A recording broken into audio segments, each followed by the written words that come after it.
Aje. Bwana nipo poa kabisa, sio nyinyi ndugu zangu. Shughuli ngumu hii. Ngoma ngumu. Sasa ni magumu walivyo. Wagumu sana. Senegali wabaya. Wa Senegali wagumu sana. Umeona wenyewe. Nilipomchukulia tofauti alivyo, afu kiani maana amezidi urefu. Kwa hiyo nilikuwa afu mje mjanja. Nijua ni timing lakini mjanja sana. Kwa hiyo ni bondia mzuri na amenipa challenge. Alikuwa anakumba sana, yani kuvuta sana. Na yako haikupata solution hii. Yule alikuwa anafanya vani, anacheza vurugu kwa sababu lengo na nia yake ashinde. Kwa hiyo hata kwa nangu makocha walijaribu kunibadilisha mchezo niweze kutembea raundi ya mwisho, na nilitembea kwa sababu ya kumtoa kwenye mchezo nataka yeye nitoke mchezo wake. Katika nikatembea na kweli nikala score kama nilivyoona, nikapata matokeo. Mpinzani wako nadhani alikuwa ni mpinzani wa namna gani? Bondia mzuri. Kwanza na vitu vyote. Kwanza na nguvu, amenizidi mimi nguvu. Cha kwanza weight tunafanana lakini amezidi nguvu. Cha pili ni mrefu. Cha tatu mjanja. Mitego yangu anaijua. Nikimtega anatoka. Kwa hiyo ni bondia mwenye kiwango cha ubora kucheza mechi ya kimataifa. Jalali, kituo kinachofuata sasa. Kituo kinachofuata nasikilizia kampuni ya Mafia Boxing, Mheshimiwa Zayumba kama kaniambia mwezi wa 3 kuna fight, kwa hiyo namsikilizia.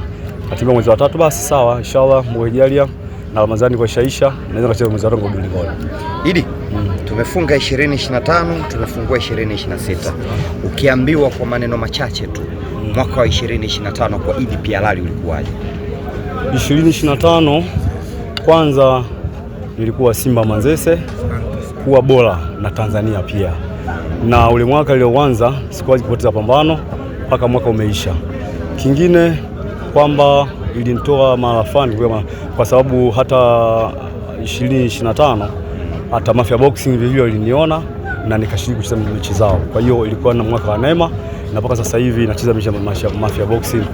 Kwa hiyo mwaka ulikuwa mzuri na napinduka na mwaka mzuri zaidi. Idi Pialali ametimiza malengo yake ya mwaka 2025 aliyokuwa amepanga kwenye boxing, ama kuna sehemu kidogo amefemea? Kwanza 2025 nashukuru Mungu malengo yangu yalitimia. Kwanza kutoka nyumba za kupanga kwa mia kwangu, hilo la kwanza, namshukuru Mungu. Kwa hiyo miaka 2025 naishi kwangu sasa hivi. Kwa hiyo nashukuru Mungu na ngumi zimenitoa alifani kutoka hadi free. Kwa hiyo na familia yangu. Kwa hiyo 25 imekaa vizuri sana kwangu. Zungumza sasa na mashabiki wako kuelekea mwaka 2026. Napenda kuambia Tanzania nimetoa fight ilikuwa ni ngumu, na kama mlivyoiona mashabiki na Tanzania nimeweza kushinda kwa pointi, lakini sasa najipanga 2026 mwezi wa 3 inawezekana kaja ni fight kucheza ubingwa. Kwa hiyo namsikilizia Mheshimiwa bosi Zayumba kama atanipa fight ya ubingwa sawa. Kwa hiyo nitajiandaa mwezi wa 3 kucheza ubingwa wa Afrika au wa Tanzania pia. Kwa hiyo naambia wa Tanzania na mashabiki zangu wa Manzese mkae tayari, mkao wa kula 2026 inayokuja sasa hivi.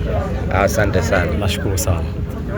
Kucheza mara kwa mara inazidi kupunguza kiwango, kwa unaonaje? Mara kwa mara inazidisha kiwango. Kama mnavyoniona mechi za upita na hii tofauti mcheza. Ukicheza mara kwa mara unajua mazoezi yako na kiwango kinakuwa zaidi. Unapokaa muda mrefu kiwango hawezi kuwa, kwa sababu unakuta mazoezi yako hayajui, mapungufu yako hawezi kuyajua. Lakini kama tunacheza mara kwa mara na wageni kama hawa wagumu kama unavyoona, basi huwa pia pia lengo inakuwa. Kwa hiyo kinaacha bondia mwingine mgumu zaidi na perform, kwa sababu unacheza kila wakati. Lakini kama muda mrefu bila kucheza, kuja kucheza unakuta unapotea. Hii kati ni kichwa. Nilikuwa piga hapa kati na yeye aliinama akanyanyuka akanipiga kichwa. Nafikiri hata pale ninyosha mkono na ameniona ni kichwa ilikuwa.